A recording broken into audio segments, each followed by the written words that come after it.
Salve, salve tricolores, sejam bem-vindos a mais um vídeo aqui do canal. Se você é novo por aqui, não esqueça de se inscrever aí embaixo, deixar o like no vídeo e me seguir lá no Instagram, AlemãoSPFC. E agora, sem enrolar, vamos pro vídeo de hoje desejando uma excelente sexta-feira, que Deus abençoe nosso dia. São Paulinos e São Paulinas, muitas novidades, primeiramente já conhecendo o nosso adversário nas quartas de final da Libertadores, teremos São Paulo e LDU. Confesso para vocês que esse confronto me surpreendeu demais. Se alguém falar assim, Alemão, você tem que apostar todo o seu dinheiro em alguém, mano, eu apostaria com certeza na equipe do Botafogo. Já tinha vencido o jogo de ida, mas o Botafogo acabou não jogando tão bem e a LDU em casa conseguiu sacramentar a classificação. Teremos agora no mês de setembro tanto jogo de ida, tanto jogo de volta. São Paulo decide no estádio do Morumbis. Beleza, galera? Como tá com sua expectativa para esse jogo? Vi muitos comentários falando, eu preferia a LDU realmente do que o Botafogo. Mas a gente não pode deixar também de trazer os pontos positivos dessa equipe. A LDU é um time que já ganhou o Libertadores dentro do Maracanã contra a equipe do Fluminense. Então os caras já têm esse título, já conhecem o gostinho de ser campeão dessa competição. A LDU é uma equipe gigante em seu país. Gigante, das mais gigantes que tem.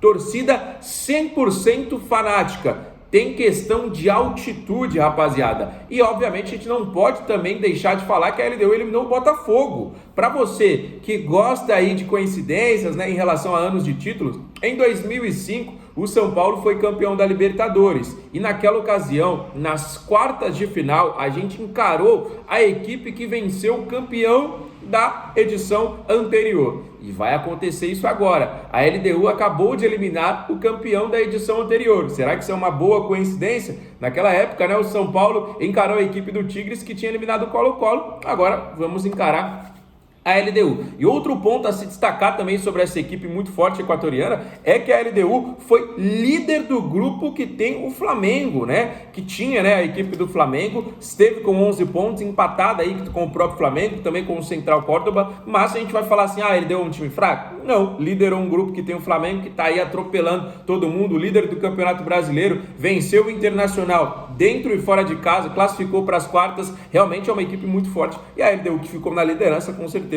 não é uma equipe da gente se descartar. Como eu falei para vocês, ficou na liderança, eliminou o Botafogo e tem a questão da altitude. Então, primeiro jogo, acho que o São Paulo tem que se manter vivo, primeiramente, na eliminatória, conseguir fazer um bom jogo e, quem sabe, sacramentar a vitória no nosso estádio do Morumbis. Já vi também muitos comentários falando, Alemão, e essa história aí que o São Paulo for para a semifinal, não vai ter o estádio do Morumbis na data do jogo? Sim, galera, terá um show marcado, tem um show marcado para o mesmo dia, né, para os mesmos dias ali da semifinal da Libertadores. Mas, mano, não é possível que isso vai acontecer. Tem que cancelar esse show para ontem, caso realmente aconteça aí a classificação do São Paulo para a semifinal da Libertadores. Isso aí é um assunto para a gente avançando, né? Lembrando que a Libertadores vai acontecer agora somente no final do próximo mês, né? Estamos no final de agosto, e as datas, né, de quarta de final, tanto ida, tanto volta, serão no fim do mês de setembro. Fechou, rapaziada? Então, quero saber aí a expectativa de vocês, o que vocês acharam sobre este adversário. São Paulo que jogou na terça-feira, teve folga aí, né, nesses últimos dias, e ontem se representou. Hoje também tem treino, preparação, obviamente, para o jogo de domingo, né? Domingo teremos aí Campeonato Brasileiro, São Paulo e Atlético Mineiro, que também se classificou, mas na Sul-Americana, né? O Atlético eliminou a equipe do Godoy Cruz e está nas quartas da Sul-Americana. Será um confronto muito difícil. São Paulo vencendo o freguês, né? O português, claro, é esse. Vencendo o freguês do Atlético Mineiro, principalmente com o Hulk em campo, né? Mas o Hulk está suspenso. Então, é uma notícia aí que é até interessante pra gente, tá bom, galera? E nós tivemos aí uma grande surpresa no treinamento, que foi o Arboleda, né? O Arboleda que sofreu uma lesãozinha aí, a gente lembra já naquele jogo da Copa do Brasil, que a gente foi eliminado pro Atlético Paranaense, de lá pra cá perdeu todos os últimos jogos. Ele ainda não está treinando com o grupo, mas já apareceu correndo no gramado ao lado da fisioterapia, né? Uma notícia muito importante, um passo muito importante para o jogador em sua recuperação, né? O jogador treinando ali já em campo, né? Porque primeiro ele ficou fazendo aquele trabalho interno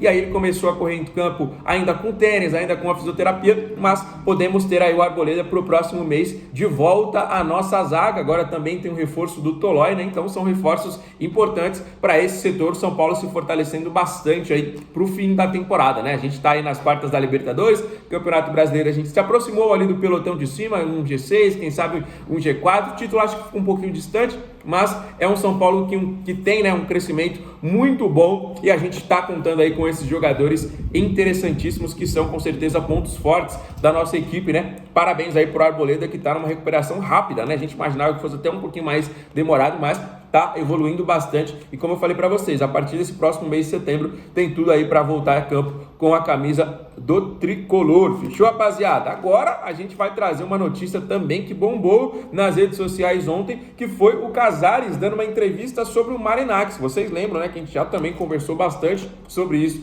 aqui no nosso canal.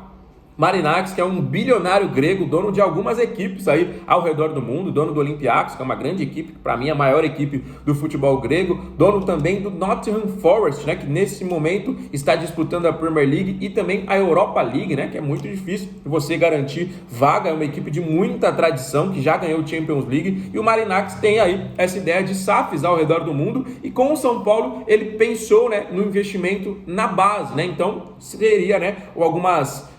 vamos falar o português aqui para traduzir para vocês. Seria um investimento altíssimo dele, né? E aí, nos próximos 10 anos, os jogadores que fossem vendidos de Cotia, ele teria uma porcentagem. O Júlio Casares deu uma entrevista sobre isso e disse que não seria a venda da base, como muita gente estava falando, e que sim, era um acordo operacional, né? Que São Paulo estaria fazendo um acordo inteligente. Obviamente, ele diria essas palavras. Ele não ia falar, não, esse acordo é ruim para São Paulo. É presidente do clube, é o mandatário, né? O cara que tem a palavra hoje dentro do São Paulo, então ele com certeza falaria coisas desse tipo, né? De que era realmente um acordo inteligente, de que era uma coisa vantajosa para a equipe do São Paulo. Vai ser ou não vai ser? Isso aí só o futuro pode nos dizer. Eu não sou favorável a essa ideia inicialmente, a não ser que me provem ao contrário com números. Falar, olha, irmão, São Paulo faturava aqui, faturou em toda a sua história desde que criou o centro de treinamento, então desde sempre. Tanto, jogadores vendidos pela base, a gente conseguia tantos valores. Agora, depois desse acordo operacional, como disse o Júlio Casares,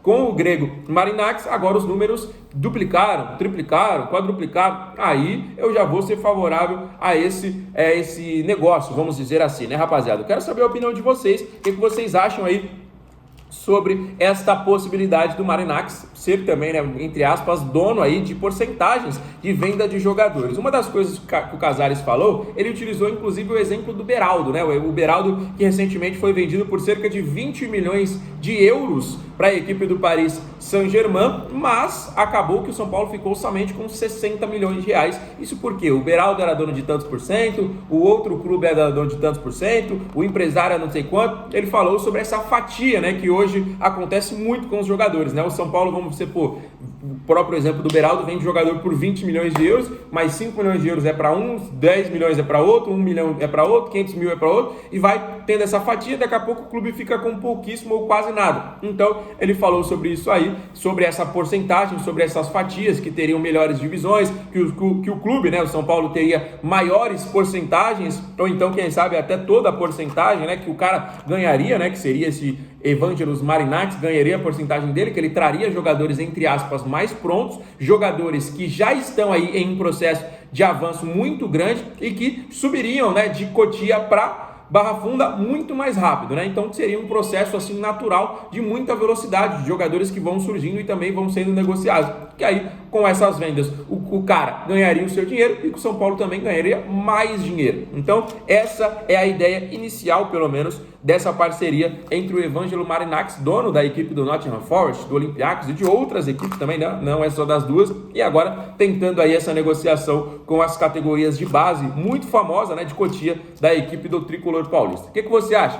Bom negócio? Não? Deixe aí nos comentários a sua opinião. Fechado, rapaziada? Ó, a gente vai falar bastante ainda sobre o jogo de domingo, vamos falar bastante também sobre Libertadores, teremos muitas coisas para acontecer daqui pro próximo mês, apesar do mês já estar se encerrando, né? A gente não tá na Copa do Brasil, que vai ter os jogos daqui a pouquinho, mas temos muitas informações. Sobre contratações, galera, neste momento a informação que a gente recebe é de que o São Paulo deu uma pausa aí no mercado, deu uma freada, mas a gente sabe que sempre, né, muita coisa pode acabar acontecendo, né? O Mailton acabou de chegar aí, né? Anunciado, reforço para lateral direita. Então a gente sabe que as coisas às vezes podem acontecer, podem não acontecer, mas a informação de princípio é de que o São Paulo não procura ninguém neste momento no mercado de transferências, que está satisfeito aí com o elenco que possui. Fechado? O vídeo se encerra, mas não esquece de dar aquela moral pra gente deixando o like. Se você ainda não é inscrito, se inscrevendo. E para todo mundo que nos acompanhou até aqui, deixe os comentários sobre os assuntos que a gente falou. Fiquem com Deus,